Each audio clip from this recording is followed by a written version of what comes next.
luruskan usahamu, luruskan hatimu, luruskan pikiranmu, luruskan amalmu, hidupmu Allah yang mengurus.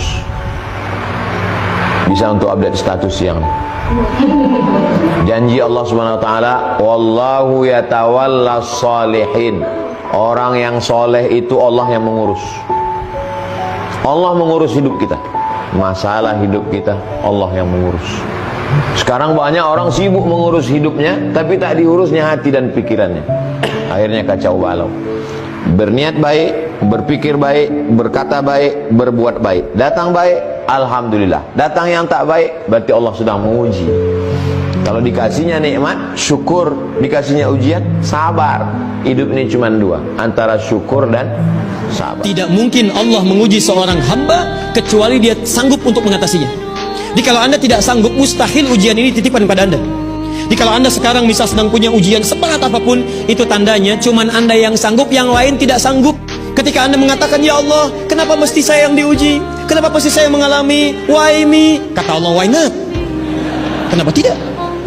Cuman kamu yang mampu, kamu yang harus dapatkan pahalanya. Yang lain sakiti orang lain, berarti apa? Nomor satu, yakin ini takdirnya Allah. Nomor dua, bagaimana takdir yang kurang menyenangkan untuk saya ini bisa menjadi kebaikan. Harus ridho, ikhlas dan sabar. Dan tidak ada Pak, orang ridho, ikhlas, sabar itu dendam itu tidak ada. Orang sabar, ridho, ikhlas, kemudian balas dendam, itu tidak ada. Orang sabar, ridho, ikhlas, menyimpan sakit hati, itu tidak ada. Kenapa? Karena dia yakin, ya Allah, apa yang engkau tetapkan untukku adalah yang terbaik yang bisa engkau pilihkan untukku. Kita harus tahu bahwa ketika kita mendapatkan ujian-ujian itu, sabar itu ternyata memang di awal. Jadi pernah pada suatu ketika Teica Rasulullah SAW itu melihat ada seorang wanita yang menangis di kuburan, teriak-teriak, merobek-robek baju, menampar-nampar pipi. Kata Rasulullah, sabar dan bertakwa kepada Allah. Wanita itu mengatakan, kamu tuh nggak ngerti istilah bahasa sekarang ya. Kamu tuh nggak ngerti apa yang saya rasain, nggak usah ngomong gitu sambil tidak tahu bahwa itu Rasulullah. Sampai akhirnya wanita tersebut menyadari bahwa yang bicara adalah Rasulullah. Wanita tersebut datang kepada Rasulullah dan Rasulullah mengatakan, sesungguhnya sabar itu adalah ketika di awal musibah.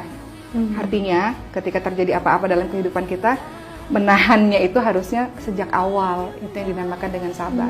Walaupun sebagian orang ada yang memerlukan proses untuk sampai tadi pada tahap yang tadinya marah, tadinya sabar, harus kemudian jadi naik kelas jadi ridha, naik kelas lagi jadi syukur. Tapi yang terbaik adalah bersabarnya itu sejak. Bedakan antara nikmat sama ujian. Orang saleh sangat pintar. Kenapa mereka sangat pintar? Karena setiap nikmat yang dia terima dianggap ujian. Dan setiap ujian yang dia hadapi dianggap nikmat. Itu orang saleh. Malah kita bertanya, kenapa saya diuji Allah? Orang yang berkeluarga stres, yang belum berjodoh, terus mau apa manusia? Manusia masing-masing tidak senang dalam keadaannya. Kaya stres, miskin stres, sehat stres, sakit stres, punya keturunan bermasalah terus. Malah ada yang berkata, lebih baik tak usah punya keturunan. Itu sudah tanda putus asa. Tapi begitu dia tidak punya keturunan, tolong Syekh doakan. Sudah 12 tahun saya tidak punya keturunan. Saya bilang, buat apa keturunan? Dia buat senang. Begitu dapat keturunan malah tambah susah, bukan senang.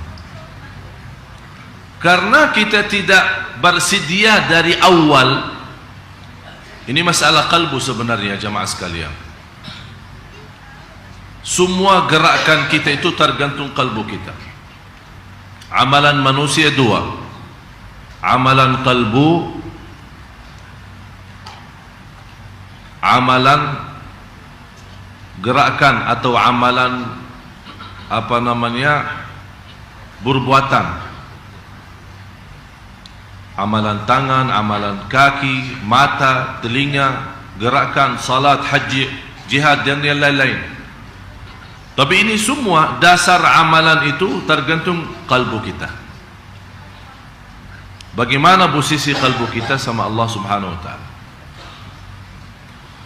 Dan seluruh ibadah karena digantungkan dalam kalbu, asal dalam hati kita harus memiliki dua hal, cinta dan jujur. Kalbu kita harus terisi cinta dan jujur. Dan ini bukan amalan di luar kalbu, malah justru dalam kalbu. Ini karena ada cinta dan jujur akan menimbulkan masalah khusyuk, masalah tenang, masalah sakinah,